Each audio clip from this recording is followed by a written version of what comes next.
Part 4। सबकी मेहनत। रामू एक किसान था। उसके खेतों में गाजर उग रही थी। गाजर की फसल को देखकर रामू बोला, वाह, मेरी मेहनत क्या रंग लाई है। इस बार फसल कितनी बढ़िया हुई है। रामू का घमंड देखकर खेत की मिट्टी जोर जोर से हिलने लगी और बोली, रामू भैया, मेहनत तो है सारी मेरी। माँ बनकर मैंने ही इनको पाल पोस कर बड़ा किया। मिट्टी में मिली खाद सोचने लगी, ये मुझे तो भूल ही गए।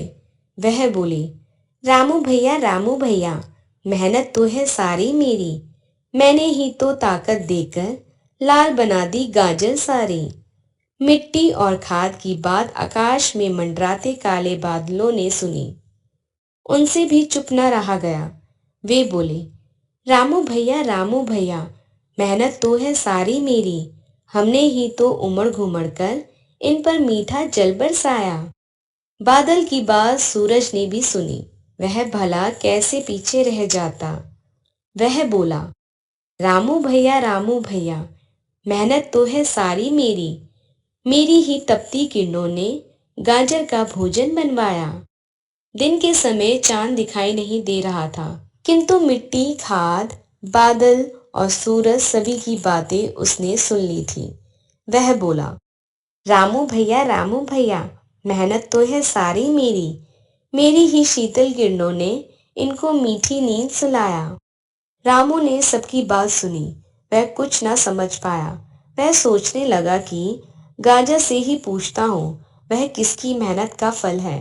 रामू किसान गाजर के पास गया और बोला, गाजर गाजर, कैसी अद्भुत बात। मैं कहता हूँ मेहनत मेरी, मिट्टी कहती मेहनत मेरी, खाद कहे ताकत मेरी, बादल कहे जल बरसाया, सूरज कहे भोजन बनवाया, चांद कहे मीठी नींद सुलाया। मैं तो चाहूँ तुम बतलाओ, मेहनत है किसकी यह सारी। रामू की बात सुनकर गाजर मुस्कुराने लगी और बोली, सभी ठीक कहते हैं रामू, किसी एक का काम नहीं, यह सबकी मेहनत का है फल। मिलजुल कर ही पूरे होते जग में सबके सारे काम। गाजर की बात सुनकर सब बोले, हाँ, तुम्हारी बात ही सही है। सभी एक ही स्वर में बोलते हैं, मिलजुल कर ही पूरे होते जग में सबके सारे काम।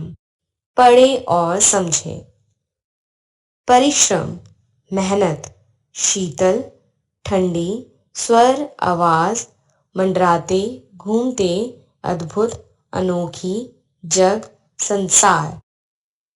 एक अनेक शब्दों के